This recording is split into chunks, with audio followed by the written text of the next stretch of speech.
శ్రీకాకుళం జిల్లా కూర్మ అనే గ్రామంలో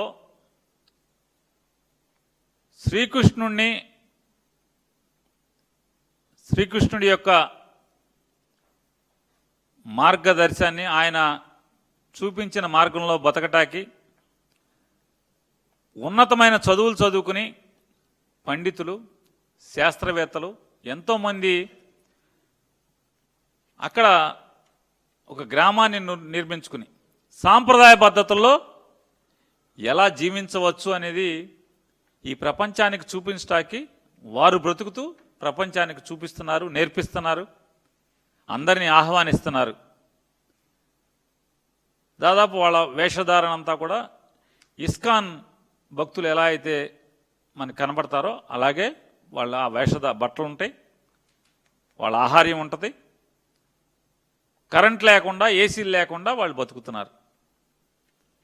మరి ఆ గ్రామాన్ని బీజేపీ, తెలుగుదేశం ప్రభుత్వం ఈ కూర్మ గ్రామంలో అగ్నికి ఆహుతి చేసింది ఎవడు?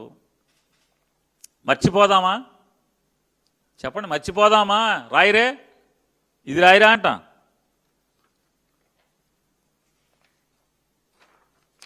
తెలుగుదేశం భారతీయ జనతా పార్టీ హయాంలో విజయవాడలో 200 ఆలయాల్ని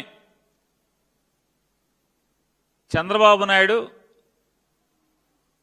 ఓట్ల దొంగతనంలో, ఓటుకు నోటు దొంగతనంలో హైదరాబాదులో పట్టుబడి అరెస్టు కాకుండా మధ్య మార్గంగా ఒక భారతీయ జనతా పార్టీ నాయకుడు పరిష్కారం చేస్తే పారిపోయి ఇక్కడికి వచ్చిన తర్వాత చేసినటువంటి ఘనకార్యం ఈ ఆలయాల ధ్వంసరచన. మర్చిపోదామా? మీరే అప్పుడు ఎండోమెంట్స్ డిపార్ట్మెంట్ మీదే, భారతీయ జనతా పార్టీ చేతిలోనే ఉంది. మర్చిపోదామా?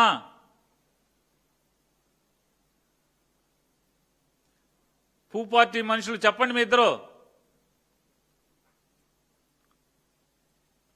ఇవన్నీ మర్చిపోవద్దా? ఇవన్నీ మర్చిపోవాలా?